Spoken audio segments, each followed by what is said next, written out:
गजा पर कब्जे से मुतालिक इसराइली हुकूमत और फौज में इख्तिलाफात खुलकर सामने आ गए। इसराइली आर्मी चीफ ने वज़ीर आज़म नेतन्याहू के गजा पर कब्जे से मुतालिक बयान मुस्तरद कर दिया है।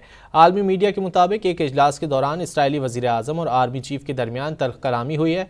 जनरल आयल ज़मीर का कहना है कि गजा पर कब्जे से मुतालिक बयान से यरगमालियों की जिंदगी को खतरात लाहक होंगे।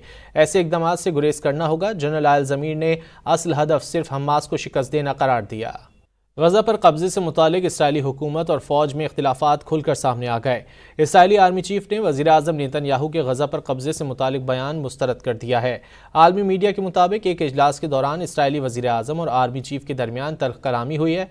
जनरल आयल ज़मीर का कहना है कि गजा पर कब्जे से मुतालिक बयान से यरगमालियों की जिंदगी को खतरात लाहक होंगे। ऐसे इकदाम से गुरेज करना होगा। जनरल आयल ज़मीर ने असल हदफ सिर्फ हमास को शिकस्त देना करार दिया।